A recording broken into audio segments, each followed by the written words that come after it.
familiar. So if you don't know by now, then you should probably get familiar. Hi everyone, and welcome to another video from the Jinzo&Tonic channel. I'm going to introduce myself. My name is René. I am the co-owner of the Club de Duelistas Yu-Gi-Oh channel. It's a small Yu-Gi-Oh channel back from Chile, so we're South American, we're right here, and it's an honor. Thank you, Jinzo&Tonic, for giving us the opportunity of being here. We'll be forever grateful with you because of that. So, why am I here, and why is this lackluster soldier, as you can see, in Spanish? First of all, if I stumble with my words a little bit, I'm sorry. English is not my first language, so once again, apologies. Also, apologies for using a Crusadia kind of playmat for this goat deck profile.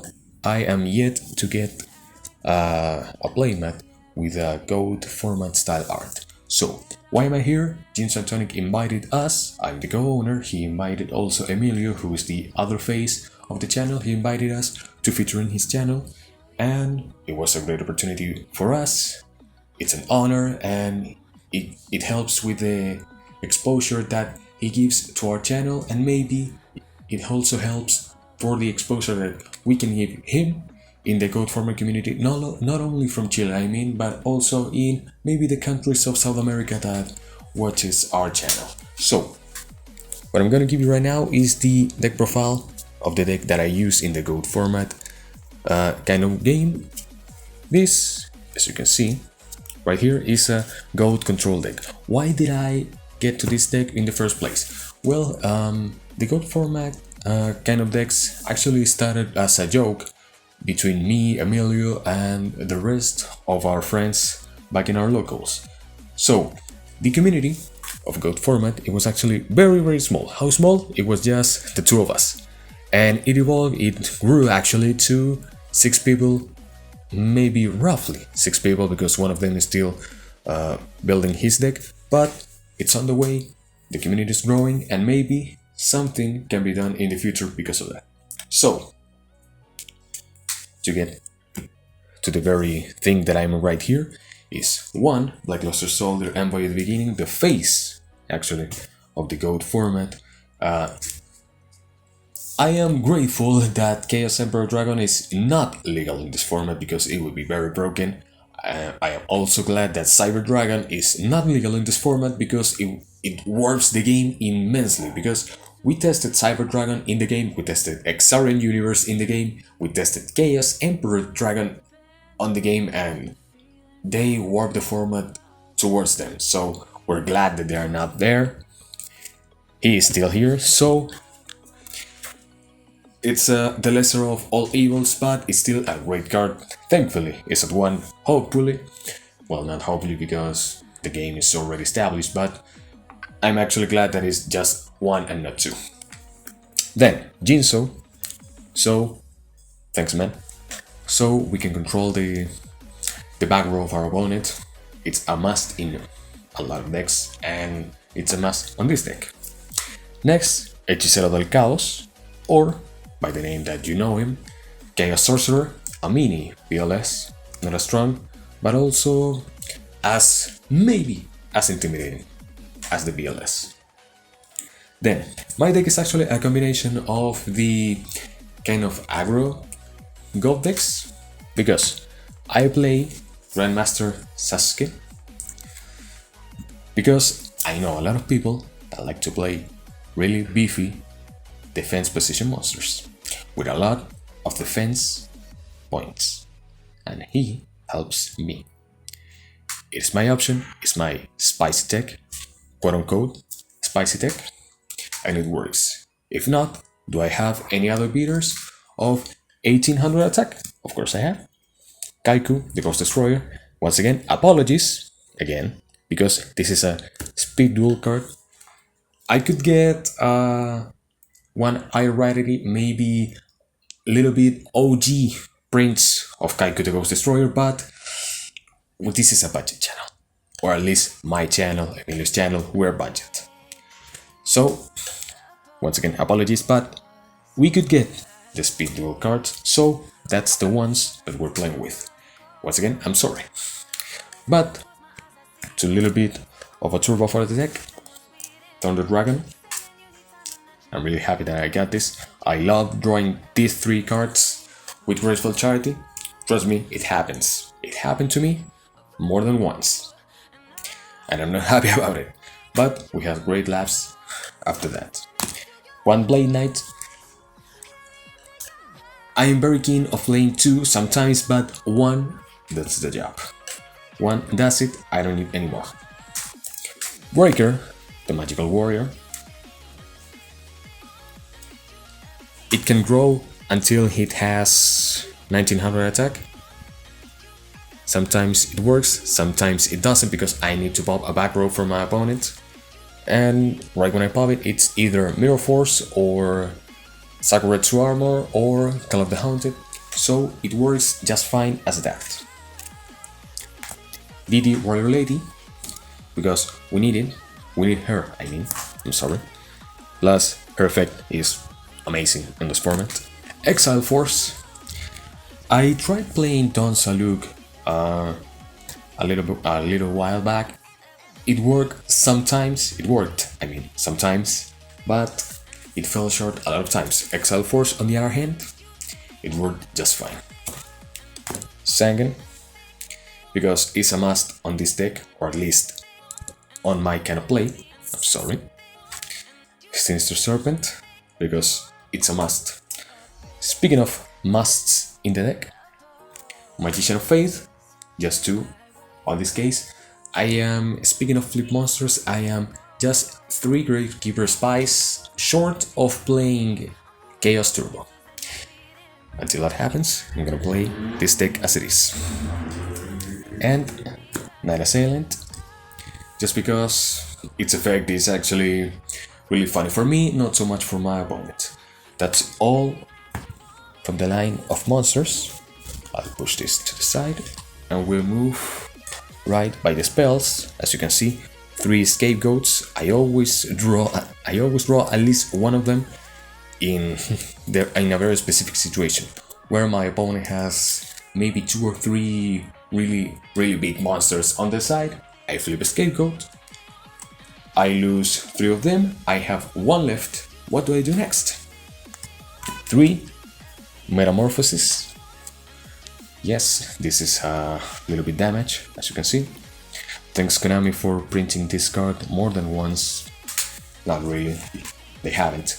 But I always have 1 scapegoat left, and I have Metamorphosis right in hand. So, what do we do if we need to draw a little, maybe a little bit more? Upstart Goblin, it's a very good choice, but I only have 1. If I had 2, maybe I would play it. But in its place, the Holy Trinity of the hand control decks, or hand control cards, Delinquent Duo. We take resources out of our opponent's hand. Pot of Greed, maybe the most broken card in the game, period. And Graceful Charity, my favorite spell card in the game. Then, Snatch Steal, to take something from our opponent. Premature Burial, Arcane of Monster Reborn from the deck. Mystical Space Typhoon, to pop a back row. Heavy Storm, to get rid of all back row. And if we could play a Raigeki on this deck, we would play it. But since we don't have Raigeki, we need to look somewhere else. Maybe to a Lightning Vortex. We discard our 1 counter from our hand. So, what do we discard? Maybe a Thunder Dragon, maybe Sinister Serpent. We destroy every face-up position monster that our opponent controls. And it works just as fine. Future Swap, to get something from our opponent. When we, or in this case when I have maybe some gold tokens on my side of the field, my opponent has 1 really big monster, what do? Switch a token to attack position, Future Swap, get that monster, I give him the attack position token, I attack, and then profit. That's the main thing.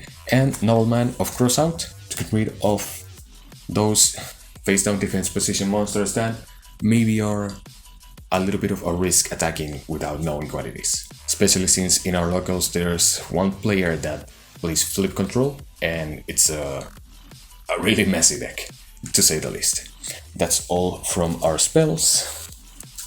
Whoops, let me get that really quick. And to move to the just the two drops from my deck. One of them is Call of the Haunted, because sometimes we'll need to get resources from our graveyard to maybe endure 1 or 2 more hits. And Mirror Force, because it's actually really funny that our opponent proceeds with everything they have. And hey, I have Mirror Force here, ready for you. Go ahead, proceed, attack, I dare you.